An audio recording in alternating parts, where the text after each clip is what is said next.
say this is the worst one-day massacre in the history of the U.S. The McDonald's restaurant in San Isidro, a suburb of San Diego, is now a temporary morgue. Coroner's officials are trying to identify the 20 confirmed dead. The gunman has been identified as 41-year-old James Haverty of San Isidro, an unemployed security guard. Police say his wife was brought to the scene to try to talk him out of the building, but was unsuccessful. A SWAT sharpshooter then fired a single shot, killing the gunman. Witnesses say the scene inside the McDonald's was grisly. 2 teenagers dead at their booth, killed as they ate. An elderly woman slumped in her chair. A family strewn on the floor, and still no apparent reason as to why. Maria Martinez, San Diego.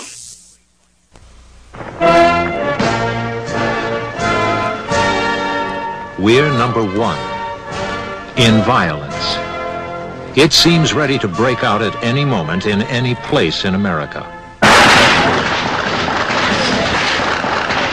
He entered the facility heavily armed, immediately started shooting everybody. And the customers that were inside the restaurant had absolutely no chance to escape. These images are more of war than of a small fast food restaurant in San Isidro. Yet it was a local man dressed in battle fatigues who declared, "I have killed 1,000, I'm gonna kill 1,000 more." 41-year-old James Huberty reportedly walked into the restaurant carrying a semi-automatic rifle and 2 other weapons, enough ammunition to last 2 hours. Witnesses inside said he fired wildly into the unsuspecting crowd gathered for a quick evening meal. He fired through windows, hitting people in the street. He fired at men, women, children, and babies. One officer said it looked like a mass execution. 40 bystanders were shot. 21 died in the biggest mass murder in American history. What kind of man can walk into a crowded restaurant and try to kill everyone in sight? I think everybody thinks this couldn't happen to them. It's like something you would see on TV that's far away from you, totally removed. But it happened, and it involves me. And like I said, a lot of people think, hey, it couldn't happen to me. I disagree. I think it could. Violence is as American as apple pie. We are a violent nation.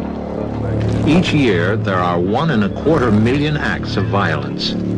That means each of us runs a 1 in 200 chance of being the victim of a violent crime this year. 20,000 times a year, that crime is murder, which happens here in America more often than anywhere else, except the killing fields of the Third World. The most dramatic acts of violence, mass murder, assassination, multiple murder, have become commonplace. Why? This program examines 3 people who have committed such crimes. Mass murderer James Huberty. Like a McDonald's restaurant. The peculiarly American reaction of frustration and anger led to an outburst of violence of major proportions in San Diego, July 18, 1984. 21 people died in what became the biggest mass murder in American history. The victims were men, women, and children from 8 months to 74 years of age. That day was a Wednesday, a pleasant Southern California day.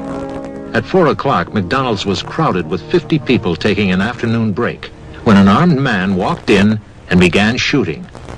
San Diego Police Lieutenant Paul Liberando. When he entered the building, he had 3 weapons with him. 2 shoulder weapons and a 9mm semi-automatic pistol. I have them here. What did he do? He came in, he had this weapon, which is an Uzi semi-automatic carbine, in his hand. He also had a 9mm semi-automatic pistol. It's a Browning. And he had a Winchester pump-action 12-gauge shotgun with him.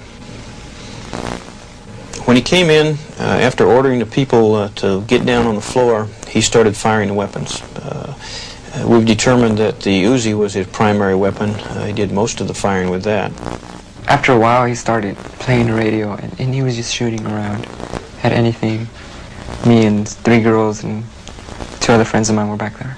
You couldn't really tell what he was shooting at because I was in the back. I work in the back. And then everybody just went to the floor. I was back there for quite a long time. after 40 minutes or so, that's when he went back there, and that's when he started shooting at us. And I just started trying to run and stuff. I couldn't, and I got shot. I went down to the basement after I was shot, and I was hiding in the closet until it was over. He never came downstairs? No. For an hour and 17 minutes, a killer controlled McDonald's and kept 175 police pinned down outside. They didn't have a target. They were totally pinned down. Any movement towards the building may have caused him to indiscriminately shoot and kill other people within the building. It was a sort of a no-win situation at that time.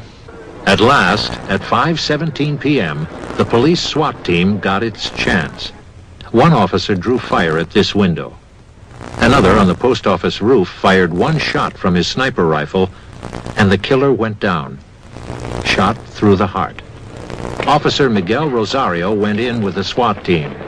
First thing I saw was a lady laying in front of the counter with a 6-month-old baby laying in her lap. And I assume it was a husband laying right next to her. And you could tell it was a family. And they had been shot numerous times. And that was horrible. It was just people who were eating and obviously had been shot. Some looked like they didn't know what happened. No time to react. They were hit by surprise. Some people were still clutching hamburgers. Some people still clutching trays. Some people had patched up their wounds with napkins. Of the 40 people shot, 19 survived.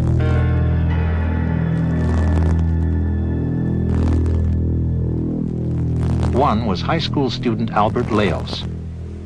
How many times were you shot? 4. What are you angriest about? Well, I just wish I wouldn't have been there at the time. That's but there was nothing we could do about it, because it could have happened anywhere. 11-year-old Josh Coleman was coming up the driveway with 2 friends. As you were going toward McDonald's, did you have any idea something was happening there? No. Did anyone yell at you or something? Yeah, from across the street, a man yelled at us. What'd you think? I didn't understand what he was saying. Yeah. Where were you hit? All on my arm, and on my back, and right here. When did you realize that your friends were dead? My mom told me in the hospital. What happened to your friends? They died. All 5? No, 3 of them. 3 girls. When nobody came to help you, what did you think about doing next? Just laying there and wait. And most people talked about trying to play dead so he wouldn't know that they were still alive and shoot at him. Did you think of that by yourself? Mm-hmm. How come? I don't know. It's pretty smart. Don't you think? Another young lady who was with a group of 5 people was wounded. All the other people in her party were actually killed. She said that she made the mistake of opening her eyes and looking directly at the suspect. He realized she was alive. He threw food at her, swore at her, and then sprayed her and the rest of her party again with bullets. And at that point, she was wounded a second time, and she really did play dead. At that point, she didn't open her eyes again until the officers arrived. What kind of man could carry out such violence? The dead killer was identified as 41-year-old James Oliver Huberty. He was a college graduate, a skilled worker, and a property owner who had recently moved to the neighborhood. The Huberty apartment was just half a block from McDonald's and in full view of it. Jim Huberty, his wife Etna, and their daughters, Zelia and Cassandra, were from Ohio. They had owned a small apartment house, and Jim worked as a welder for Babcock and Wilcox. Plant closings cost Huberty his job, so in 1983 the family packed up and moved west. They were hoping to make a fresh start, but it wasn't going well. In December, they had settled in San Isidro, a largely Hispanic section of San Diego near the Mexican border, which Jim didn't like. In early July, he lost his job as a security guard. But still, the family was far from destitute.